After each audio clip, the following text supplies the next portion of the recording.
नमस्कार, आप देख रहे हैं जनभावना टाइम्स। आपके साथ मैं हूं अंकिता। दिल्ली में पांडव नगर हत्याकांड ने हड़कंप मचा दिया। हैरानी की बात यह है कि जिस तरह से दिल्ली में श्रद्धा हत्याकांड में सनसनी फैला दी, ठीक उसी तरह पांडव नगर के अंजन दास की हत्या को अंजाम दिया गया।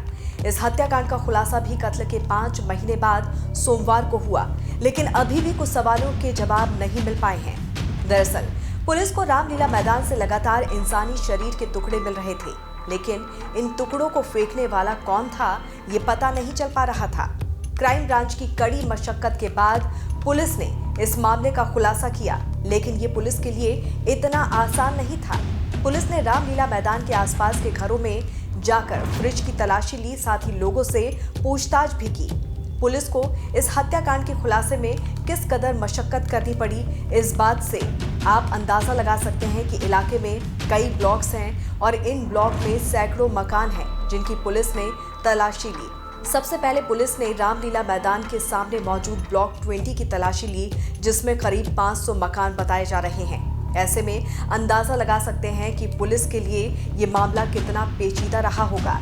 सोमवार को दिल्ली पुलिस की क्राइम ब्रांच ने मामले का खुलासा कर जानकारी दी कि पांडव नगर के रामलीला मैदान से शव के टुकड़े बरामद हुए थे, वो अंजन दास के थे। अंजन दास बिहार का रहने वाला था और इस हत्या को अंजाम देने वाला कोई और नहीं बल्कि उसकी पत्नी पूनम और उसका बेटा दीपक था। जानकारी के मुताबिक अंजन की बुरी नजर दीपक की पत्नी और उसकी बेटी पर थी। दीपक की शादी साल 2018 में हुई थी और उसके बाद से अंजन की बुरी नजर अपनी बहू पर थी।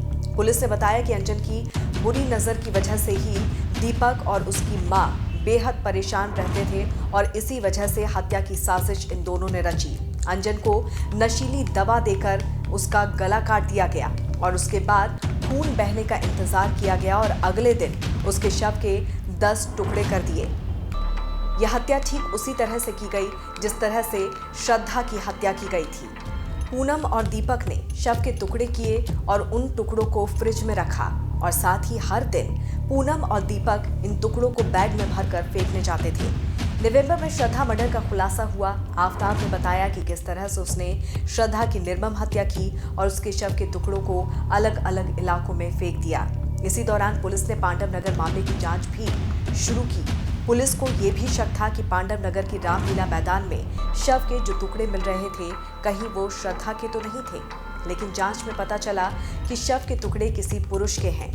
पुलिस ने इलाके में मौजूद सैकड़ों सीसीटीवी फुटेज की भी जांच की और जांच के दौरान पुलिस को पता चला कि अंजन 5 महीने से लापता है और इसकी शिकायत पुलिस में भी दर्ज नहीं की गई है।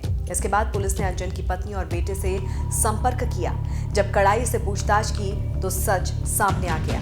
अंजन पूनम का तीसरा पति था। पूनम की दूसरी शादी से 3 बच्चे थे, वहीं अंजन की ये दूसरी शादी थी। अंजन की पहली पत्नी और 8 बच्चे बिहार में रहते हैं। अंजन ने पूनम से अपनी पहली शादी और बच्चे की जानकारी भी छुपा कर रखी थी।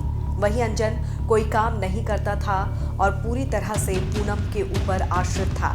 यहाँ तक कि एक बार उसने पूनम के गहने भी बेच दिए थे और पहली पत्नी को बिहार में पैसे भेजे थे, जिसके बाद अंजन और पूनम में जोरदार झगड़ा हुआ था। अंजन और पूनम के बीच आए दिन लड़ाई झगड़े चलते ही रहते थे, लेकिन साल 2022 में जब पानी सर के ऊपर से निकल गया और अंजन ने पूनम की बहू पर गलत नजर डाली, उसके साथ छेड़खानी की और इसके बाद ही पूनम और दीपक ने मिलकर उसकी हत्या कर दी। हालांकि इस मामले में अभी तक पुलिस को हथियार बरामद नहीं हुए हैं। फिलहाल पुलिस इस पूरे मामले की छानबीन में जुटी हुई है। इस खबर पर आपकी क्या राय है, जरूर बताइए। जुड़े रहिए जनभावना टाइम्स के साथ।